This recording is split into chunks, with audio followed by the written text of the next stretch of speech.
The Cowboys have looked like two different teams this season. They started out 3-0, and Dak Prescott had 9 touchdowns with only 2 picks. Since then, Dallas has lost their last 2, and Dak has thrown 2 touchdowns and 4 interceptions in those losses. Those are the numbers, Skip. Terrell, who are the real Cowboys in your eyes? Wow. It's hard to say because you watch them the first 3 weeks and you say the Cowboys look really good. Look really good, Skip. But then you see them the next 2 weeks. You play New Orleans, a low-scoring affair, some opportunities in that game that they didn't capitalize on. And then this week, Green Bay comes into their home. And I was shocked at how Aaron Jones was able to run the football against the Dallas Cowboys defense, which I thought was a strength of his defense.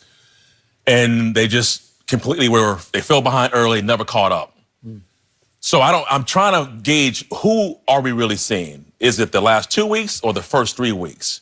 In my opinion, it's somewhere in between. I'm not trying to parse this and say, I'm not trying to cower on this answer here, but I don't know. Because when you play a team you're supposed to beat, which they did, the first 3 weeks, they beat, soundly. That's who you're supposed to do, right? Team you're supposed to beat, you're supposed to destroy them. They did that.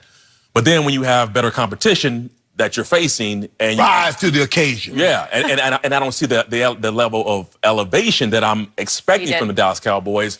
I don't know who that is, and you have a quarterback that has a big bright light that's on him, that's shining. That there was moments in that game where you say, "Here's where you can stand up. Here's where you can stand up to make that money." Now there were some throws and some interceptions. Cooper. The one behind them, it hits your hands. You got to make that catch. Thank you. You got to save your quarterback. Yeah, there. Shannon Sharp. But we also say this too, Skip, that not only seeing somebody open, it's ball location. It's location and where you put that football. Yeah. So if he puts it in front of him, that's tough. Does he catch it? Does he score? Did that throw deserve to be intercepted? It did not. No, it did not. Thank you. And I'm with you in terms of when I see a quarterback throw a football and it hits a receiver's hands and it goes off that person and it's intercepted, that shouldn't be on the quarterback stat sheet. Thank you. It shouldn't be there. However, again, accuracy matters on this level. If the ball was more accurate, so there's 2 things to it, accuracy, and now Cooper has to make that catch. But the Cowboys, to me, are a team that every year they're inflated in what they can do. It's just, that's the world they live in. The world they live in. It's the Cowboys. They're inflated every year. Cowboys are going to be thanks to him. Either. Thanks to him. It has a lot to do with that. And they're inflated to win their division and be in the Super Bowl without even having a resume of. A lot of times it's kind of a stair-step approach, right? You see a team one year, and not that there's any carryover on this level, but sometimes you're like, all right, they have the same starting year. Really good offensive line. Offensive line was banged up this week, so I'll give you a little reprieve on that, Skip. But then you say, all right, this should equal that because you have these weapons. But before, 2 years ago, Dak didn't have the weapons he has now. No. And now they're saying down that he has Amari Cooper. Now he has Michael Gallup. Now he has Randall Cobb. He should be, and he's got Zeke back. Yeah. This offense should be explosive. And it hasn't been consistently explosive each week. And that's where I'm struggling with. Who are we seeing every week with the Dallas Cowboys? Potential is there, and that word is dangerous on this level. Potential. Anybody has potential. I just seen a very offense that hasn't been consistent and a team that hasn't been consistent as they should have been the last couple of years. So, to me, they're not even a top 10 team right now. Not even a top 10 team right now, let alone, some team that should be competing for a Super Bowl. All right, at least that was objective. Now for the hate. No hate. They are a middle of the pack team. Middle, 32 teams, they're middle of the pack. That is going to miss the playoffs, says Shannon. Well, we already got our cases. Okay. Because here's the thing, Skip. Until Dak can show he can win games without Zeke running for 1,000 yards, this is what they're going to be. Now, we've seen this. That's it. He has an opportunity Sunday to prove people like myself that has not seen him do it. Okay, I'm going to do it. They going to shut Zeke down, I'm going to do it. He has Amari. He has Gallup. He has Randall Cobb. Has Jason Witten. And what now? So you beat the 3 teams you're supposed to beat. But the combined record of those 3 teams, 2-12. So that's what you're supposed to do. You added to that 2-12 because you put losses on them. But now we come to New Orleans with old Teddy, troubled water, bridge. Yeah, that one. And then we got Aaron Rodgers with no Devontae. Yep.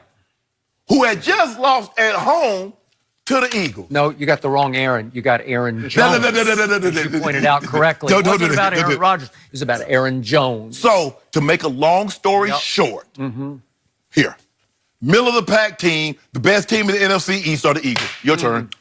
So, the real Dallas Cowboys are going to win the NFC East, and then they're going to win the NFC because I'm dug in on that, and I still believe in this team with all my heart and soul.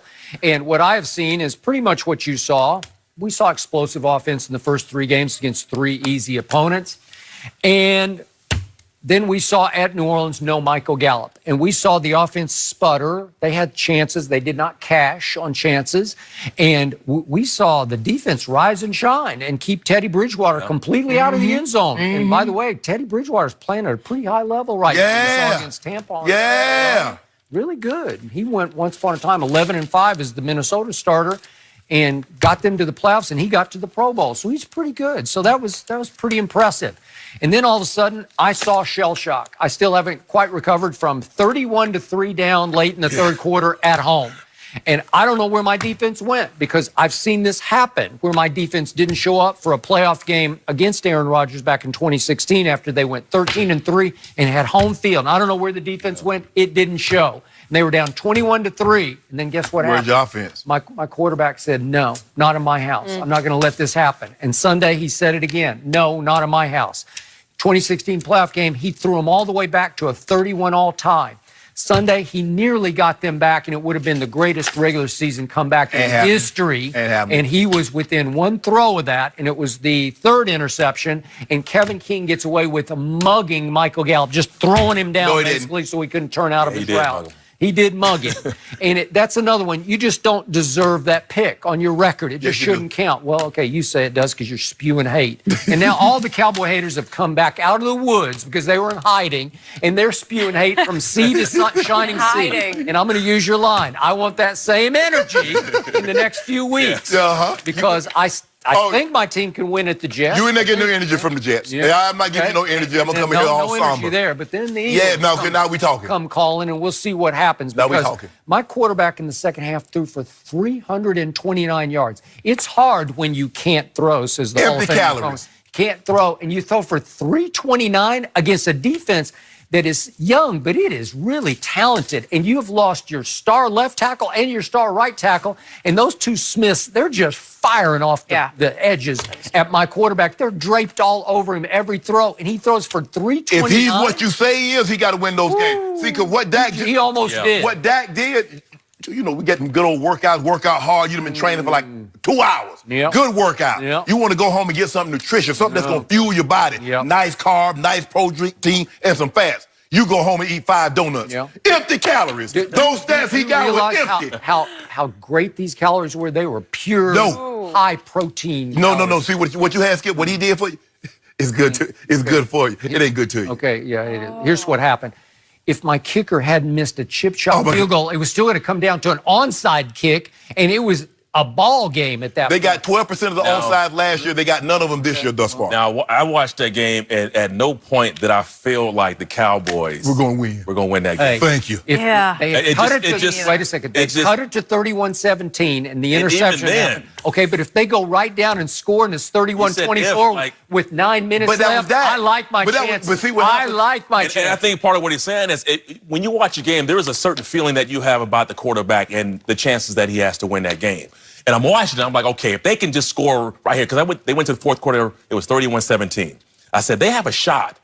But I'm watching, I'm like, wait a minute. So far, the play has been erratic. There's been drops, there's been interceptions. And I was like, I don't know. Especially, and so Skip, you talk about those yards that come late in the game. That's typical how it works out in games, right? I don't know. The team, well, no, it is because when the team is behind, because you know what? It's all gas at that point. Okay. It's all gas. They're fighting so hard to come back. Green Bay did not back off. They played man across the ball. I don't even want no yards like that. No. I just tell them white man from the stat. If we behind by 25 points and I end up with 180, I say I don't even want them. Yeah, I don't want them yards, them old cheap yards, them old junk yards. I'll take them yards, though. Yeah, you'll take them. I want my yards in meaningful time. Yards. Okay, only the good ones. TD, thank you for joining us. It was a good time. I really enjoyed it. Thank you. Thank you for joining us. Just a reminder, you can catch Thursday Night Football